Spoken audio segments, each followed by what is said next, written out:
saya lewati itu enggak ada. Misalnya kita di tengah, kan terowongannya itu jaraknya sekitar 100 meter itu, bawah tanah itu kita berhenti, lihat kiri kanan juga tidak muncul, ya tidak muncul. Lalu kita meneruskan, itu jauh. Kalau malam harus lewat jalan besar, kalau kita nggak berani lewat terowongan tadi, lewat jalan besar, sehingga jauh. Nah, itu setiap kita lewat itu, misalkan awal-awal kita ke masjid itu, wah pasti masyarakat memandang seperti aneh gitu. Karena masyarakatnya jauh dari masjid itu aneh. Ada anak yang mau ke masjid itu aneh gitu. Tetapi kita bismillah, kita laksanakan secara istiqomah. Alhamdulillah kita biasa. Jadi kampung yang saya tempati itu sebuah kampung semacam ini. Kampung ini ada beteng. Betengnya tinggi. Betengnya tingginya sekitar 6 meter. Rumah saya di utara sini. Masjidnya di sini. Sehingga kalau mau ke masjid sana harus lewat sana, baru jalan besar masuk masjid. Tapi kalau tidak lewat sini, di dekat rumah ini ada terowongan bawah tanah itu. Nah, di bawah tanah ini lalu ke sana, sehingga perlu tekad yang kuat untuk kita mau melaksanakan ibadah di masjid. Ya, maka sekali lagi saya sangat bersyukur adik-adik semua dari awal sudah punya kesadaran, punya niatan untuk panggilan Allah, utamanya yaitu sholat fardu, lebih-lebih pada kegiatan-kegiatan mencari ilmu. Kegiatan masjid sudah saya alami sejak dari SMA. Tidur di masjid hampir rumah kedua saya itu masjid. Kalau malam jarang, tidur di rumah itu jarang. Kecenderungan tidur di masjid. Aktivitas untuk belajar, untuk baik ketika SMA, mahasiswa, membimbing anak-anak itu di masjid. Bagaimana menanamkan cinta ke masjid pada anak, karena memang masjidnya besar, masjidnya bisa menampung sekitar 600 orang. Ada masjid pokok ini yang sholat, ada serambinya lebih luas lagi daripada, sehingga biasanya kita tidur di serambi. Kalau nggak serambi ya di sebelah selatan dan utara. Di sana kita ketika bersama anak-anak, siapa anak-anak yang mau tidur di masjid, belajar itu kita pembimbingannya di situ. Tidak berani tidur di dalam, tidak berani. Kenapa? Karena setiap kita tidur di dalam ini sering tidak boleh oleh penunggu masjidnya berupa makhluk halus, tidak. Mesti dibuka, suruh keluar. Keluar ya udah nggak apa-apa. Tapi kalau udah di dalam itu pasti digoda untuk disuruh keluar. Ya, suruh keluar. Maka kita cenderung, kembali lagi, maka saya percaya kepada adik-adik yang aktif di dalam kegiatan-kegiatan masjid itu tidak akan memberikan kesulitan adik-adik nanti dalam meniti karir dalam belajarnya. Ya, dalam belajarnya. Yang penting kegiatan tetap kita ikuti, belajar juga jangan ketinggalan. Belajar anak-anak bisa merintis di masjid, ya, di atas itu kan cukup terang. Jika kurang terang bilang nanti kita ganti lampunya supaya kamu sekalian bisa belajar di atas atau di bawah, monggo. Ya. Itu akan memberikan rasa senang, rasa senang ketika kita setiap ada kegiatan kita bisa ketemu di masjid. Setiap ada kerepotan kita bisa ketemu di masjid. itu enaknya kita punya masjid itu untuk. Nah, maka anak-anak coba tumbuhkan untuk kamu sekalian ini cinta masjid, cinta kepada teman-temannya dalam suatu kegiatan, sehingga kegiatan-kegiatan di masjid itu bisa tumbuh.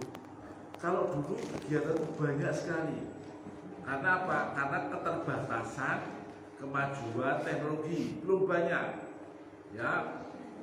Tapi sekarang mau kita laksanakan, nah kira-kira kamu mau nggak? Karena kegiatannya betul-betul kegiatan lama ya, kegiatan jadul istilahnya.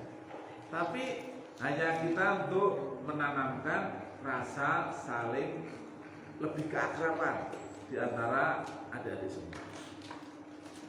Ada dulu kita yang masih muda itu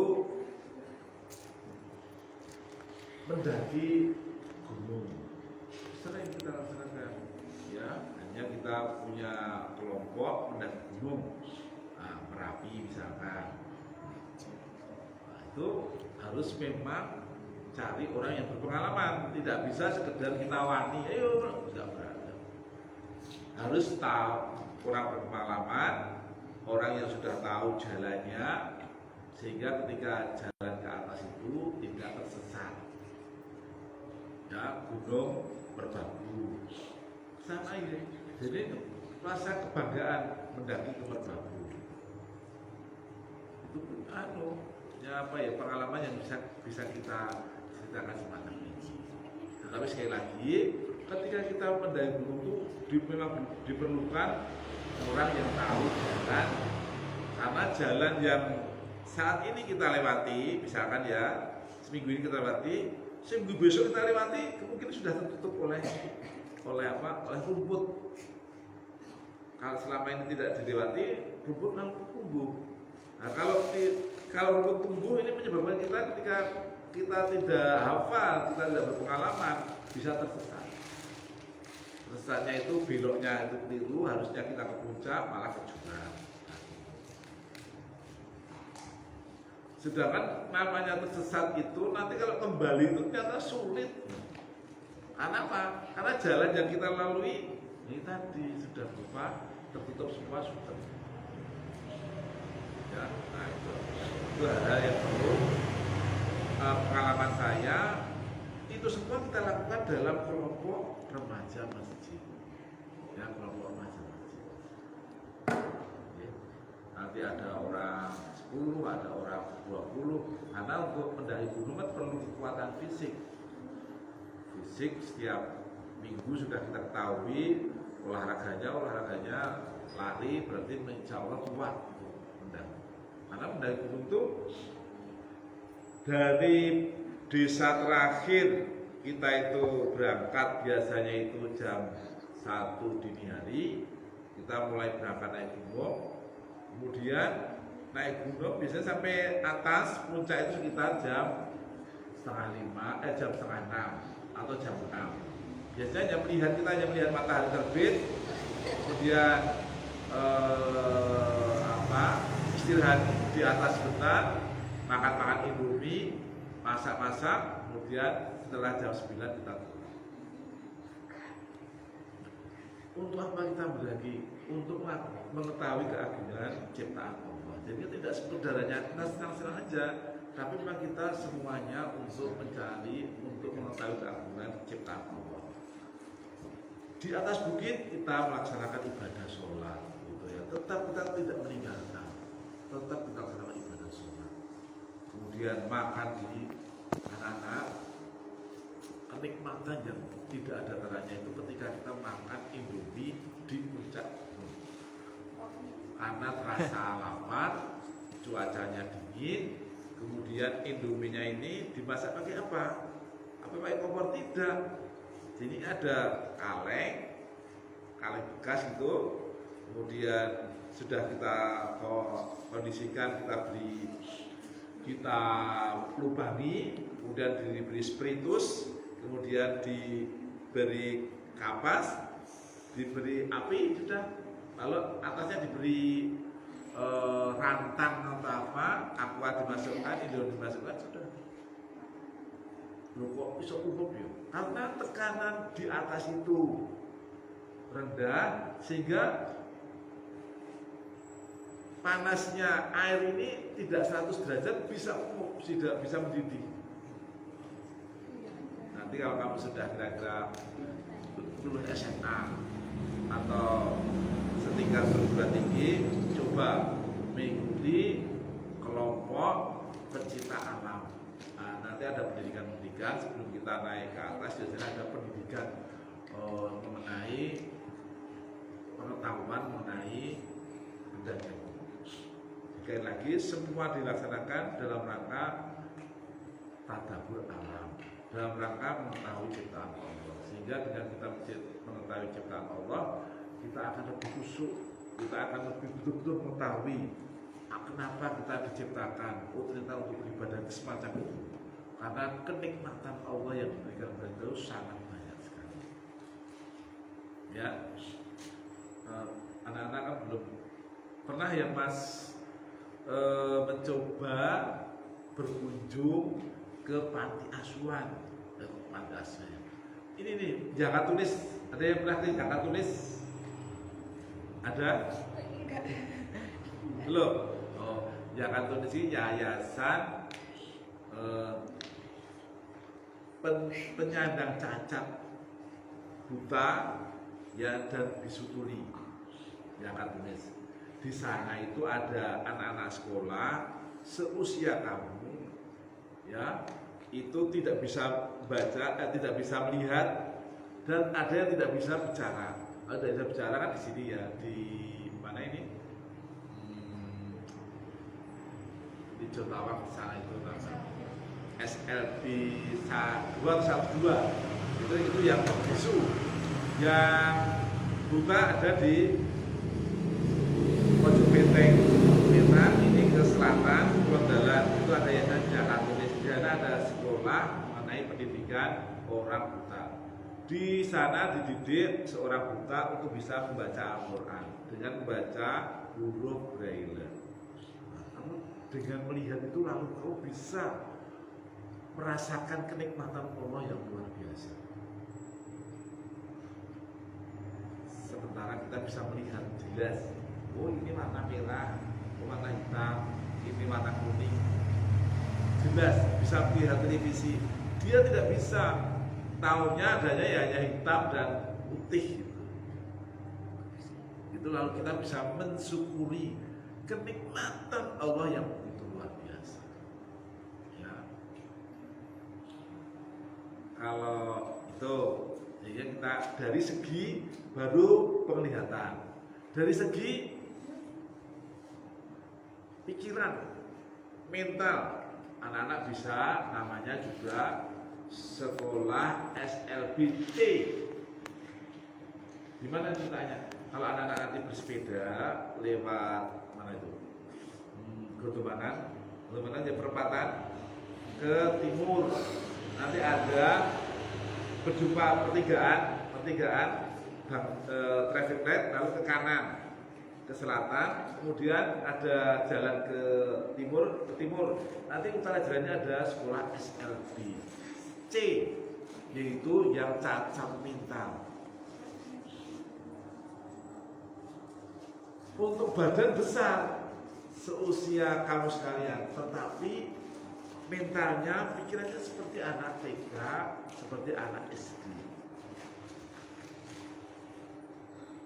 Ya, jadi kita bisa merasakan bagaimana itu kalau kita rasakan, kita udah sebesar menung, sudah gede sekian itu ada jalan, itu hanya ngompol, berak di situ tanpa malu. Ketika dia merasa ngompol, bilang apa gurunya? Kok saya pipis di celana? Begitu enak tanpa malu. Karena dia apa? Karena dia memang pikirannya itu seusia anak-anak kecil, anak 3 tahun. Nah, maka kita yang betul-betul normal, kita resapi, mari kita resapi. Demikian juga saya, bahwa panca indera yang diberikan Allah itu begitu luar biasa. Maka itu bisa kita nikmati, bisa kita rasakan, dan bisa kita gunakan untuk kegiatan kita sehari-hari, ya, tanpa mengurangi. Allah berharap dengan kenikmatan yang sudah diberikan ini kamu sekalian bisa bersyukur, ya. Seperti yang disampaikan Allah di dalam surat Ibrahim, barang siapa kamu sekalian diberi kenikmatan oleh Allah, kemudian kamu bersyukur, maka Allah akan menambah nikmatnya kepada kita semua. Tapi awas, jika kamu kufur, maka kenikmatan itu akan dicabut. Bahkan kita akan berikan suatu balasan oleh Allah itu yang lebih keras lagi, hukuman yang lebih keras lagi. Maka ini kita semua yang merasakan nikmatnya yang banyak ini, yang sudah banyak ini, maka marilah kita bersyukur pada Allah. Selain ucapan alhamdulillah yang bisa kita sampaikan, juga kita bisa melaksanakan kesyukuran itu dengan melaksanakan ibadah dengan baik. Inna a'toina kal kausar fasoli. Kamu sekalian, sesungguhnya aku Allah sudah memberikan banyak kenikmatan kamu sekalian. Maka ayat selanjutnya adalah dirikanlah sholat. Kita disuruh sholat dan mensyukuri nikmat Allah dengan beribadah, khususnya yaitu kita bisa melaksanakan sholat dengan baik. Silahkan kita semua ketika waktu senggang lalu azan, ya kita segera untuk duduk, kemudian melaksanakan ibadah sholat di masjid. Alhamdulillah, jika yang tergesa-gesa atau masih ada perlu, kemudian melaksanakan sholat di rumah juga tidak apa-apa.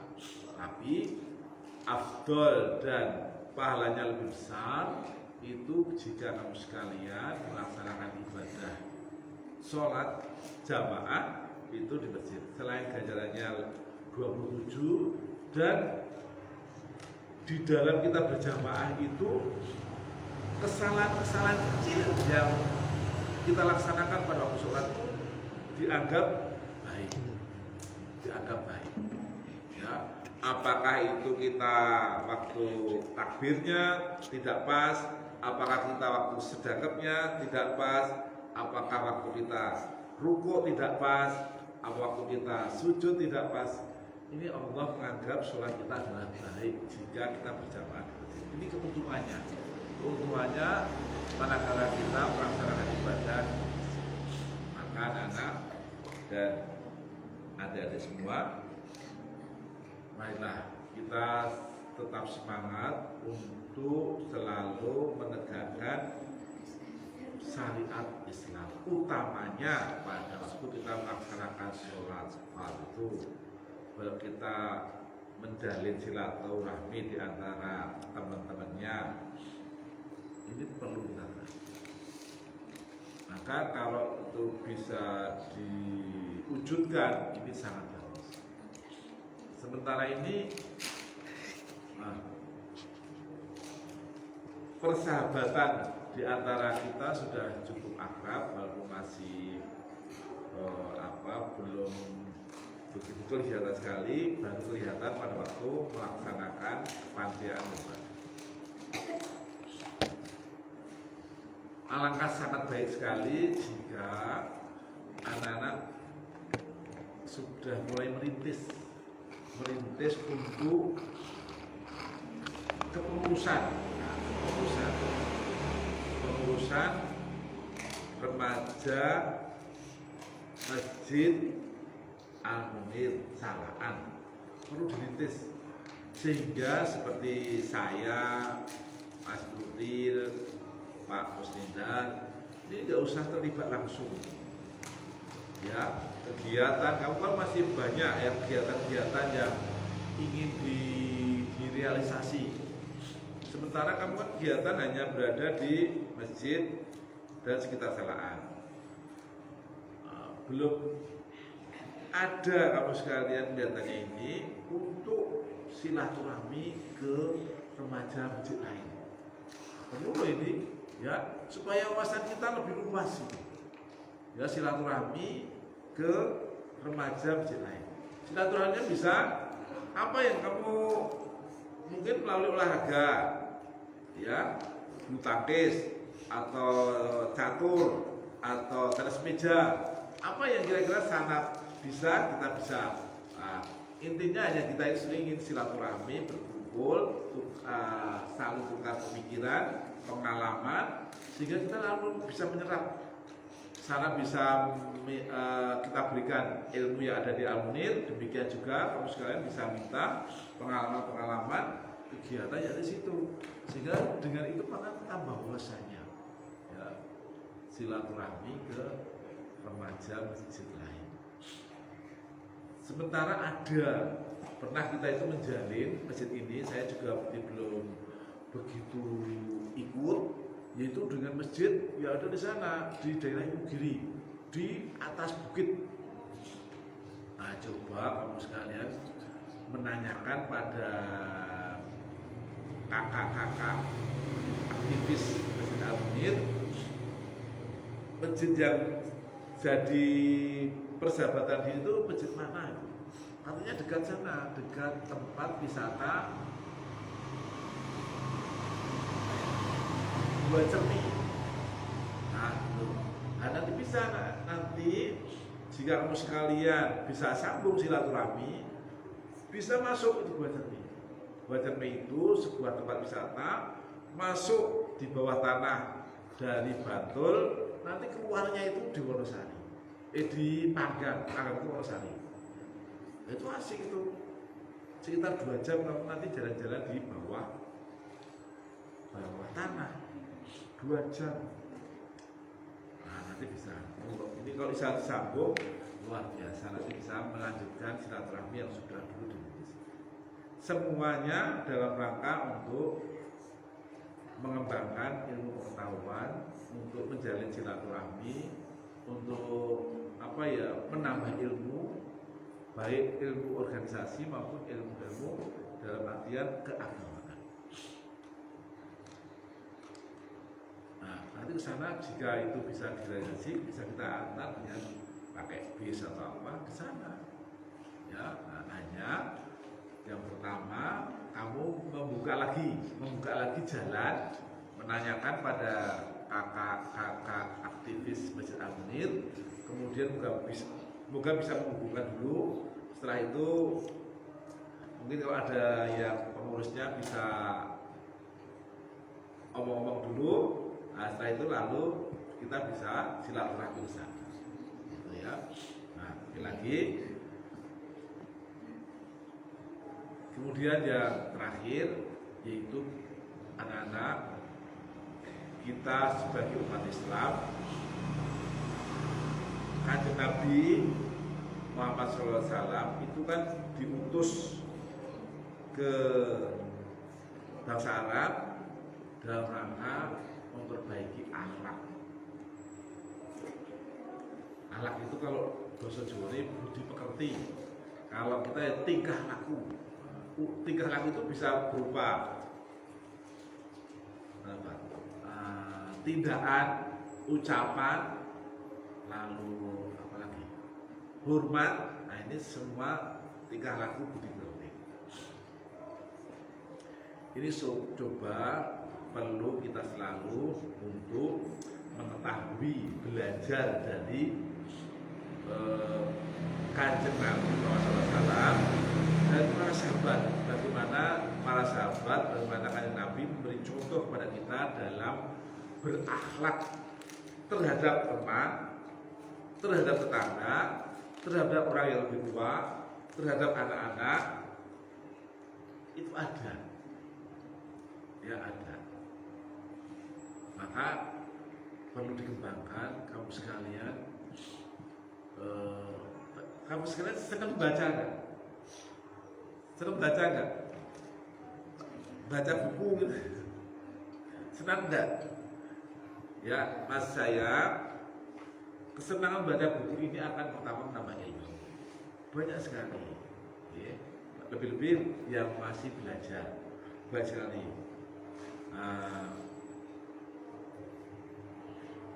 Saat ini buku banyak, bacaan banyak, tetapi pembacanya sedikit. Karena sudah kalah dengan HP dan sebagainya. Karena di HP pun juga banyak informasi, tapi ya singkat-singkat gitu ya. Tapi kalau buku banyak. Karena teknologi. Saya mengalami zaman belum ada teknologi. Dan untuk membaca buku, saya harus belajar sekitar, saya harus berjalan 5 kilo dari rumah ke perpustakaan. Berangkat, memang berniat untuk membaca buku ya. Berangkat dari rumah setelah sholat asar, mandi, jalan kaki ke Malioboro. Dari Malioboro itu ada sebuah perpustakaan di dekat Hotel Garuda sebelah baratnya. Itu buka pagi sampai jam 2, kemudian sore itu jam 3 sampai jam 8. Nah, saya biasanya berangkat dari rumah jam 3 karena kalau pagi kan sekolah ya. Jam 3 lalu sana jam sekitar 4, pilih buku, baca, setelah baca kita pulang. Jadi saya pulang itu sekitar bakdo sholat isya di sana lalu pulang. Nah, pulangnya supaya tidak menjemukan, kita karena pulangnya itu kan lewat Malioboro, memang itu jalan Malioboro ya, itu bisa kita mencoba masuk ke toko ramen, nyoba sepatu, nyoba baju, nyoba celana. Tapi dalam rangkanya supaya refreshing saja, karena untuk beli kita tidak punya uang. Tapi nyoba kan boleh, ya, nyoba sepatu boleh, nyoba jam boleh. Ini untuk penyemangat, pada waktu itu untuk penyemangat. Sehingga dengan semacam itu kita karena seminggu 3 kali kan. Maka anak-anak mari kita kembangkan membaca buku. Anak-anak mungkin senangnya baca buku apa. Kalau Pak saya senang mengenai agama, nanti dari Amir menyiapkan buku keagamaan yang bisa kamu baca. Ya, kamu baca. Ya buku agamanya sederhana, apakah itu ya kamu punya buku cukup banyak, baik mengenai agama banyak gitu ya. Kalau pengetahuan masih sedikit ya, pengetahuan masih sedikit, tidak sebanyak buku agama. Maka kalau ini bisa kamu sekarang kembangkan, nah itu bisa buku dari bapak yang ada di rumah itu bisa diangkut di masjid untuk bacaan sama sekalian. Hanya tapi sekali lagi ketika kita baca buku jangan mudah jelek, jangan mudah jenuh ya, jangan jenuh. Walaupun sedikit pembiasaan itu memang lama prosesnya. Mungkin 1 hari hanya 1 lembar, besok kita tambah 2, besok kita tambah 3. Kalau sudah hobi, wah itu saya pernah itu membaca itu buku cerita itu dari jam 7 pagi sampai jam maghrib. Wah itu tidak berhenti hanya kita sholat sama makan. Kalau setelah zuhur kita leret, sholat, masjid, makan, lalu baca lagi. Karena ceritanya asik. Itu bukunya kalau ditumpuknya setebal sekian. Itu karena asiknya kita baca betul. Bukunya bukunya tidak besar ya, bukunya ya sekian 2/3-nya. Tapi kalau ditumpuk sekitar balik sekian ini. Sekian sekitar 30 jilid atau kembali lagi kecintaan, mari kita sekali lagi bahwa Rasulullah diutus di dunia dalam rangka memperbaiki akhlak yang kurang baik di tanah Arab pada waktu itu, tetapi umumnya pada seluruh umat manusia. Maka tampillah kita berakhlak seperti kanjeng Nabi. Minimal apa yang bisa kita contoh? Kanjeng Nabi itu memberi contoh kalau makan itu sambil duduk pakai tangan kanan. Nah itu kan misalkan itu dulu yang kita amalkan. Kita makan duduk dulu, Bismillahirrahmanirrahim, tangan kanan. Mengunyahnya itu kanjeng Nabi itu lama supaya lembut. Kalau biologi itu 32 kali ya, mengunyahnya supaya lembut. Kalau biologi itu, maka sekali lagi itu baru satu akhlak.